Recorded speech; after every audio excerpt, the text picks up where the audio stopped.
Tonight, 25 Investigates uncovers broken promises and giveaways, luring people fighting addiction out of the state. The opioid epidemic in New England has more and more people seeking recovery in Florida, but some of them have died chasing false hope. Investigative reporter Eric Rasmussen traveled to Florida. He's live for us tonight in Palm Beach County. And Eric, your investigation found some programs are recruiting people in need and not delivering on the treatment. Some of these so-called recovery programs are offering free flights, even free insurance, but really little chance of actually getting better. In fact, it was here in Delray Beach, just down the road, where a young man from Rockland overdosed and died, and 25 Investigates found he is not the only one. 1,500 miles from home. He had said to me right before he left, he said, "What would you do if I died?"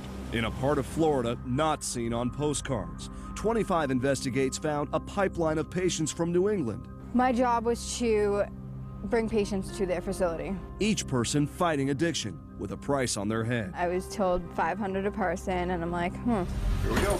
About 9 months before we boarded this plane to Florida, 23-year-old Jesse McCauley made the same trip from Boston to Palm Beach County free of charge. Struggling with an addiction to heroin, a recovery program offered to pay his way. Because he was supposedly given a scholarship, and they were going to pay for his insurance and his flight, and so that happened. Jesse's mom, Jean Marie, had already lost 2 sons to heroin, and she was desperate. Did you think, how lucky are we? Somebody's paying for your son to go down? Yeah, of course, because I didn't have the money. But her high hopes for her son in Florida quickly faded. He called me up right after he got there and said the place was a piece of shit, da-da-da-da-da-da-da, and I'm not staying here.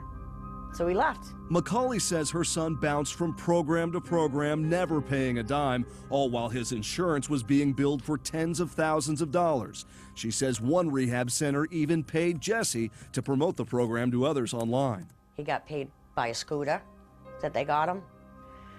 He was offered $500. $500 in the pocket of an addict. His mom believes he was being paid to relapse.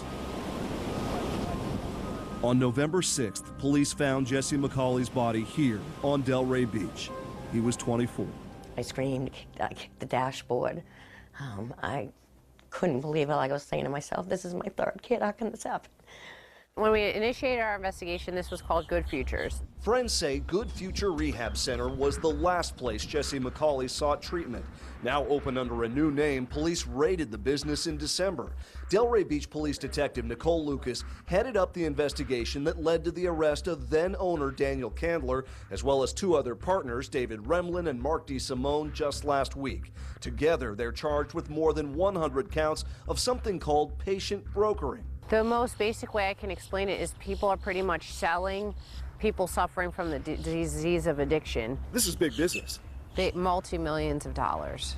These are the actual insurance bills for 25-year-old Michael Elliott of New Hampshire during treatment in Florida last year. Over the course of 1 week, he racked up $54,000 in claims for supposed tests and procedures.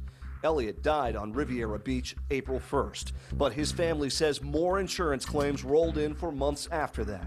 According to the medical examiner's office in Palm Beach County, more than 800 people have died from opioid overdoses since 2015. A 25 Investigates review of the records found at least a dozen were from Massachusetts and New Hampshire.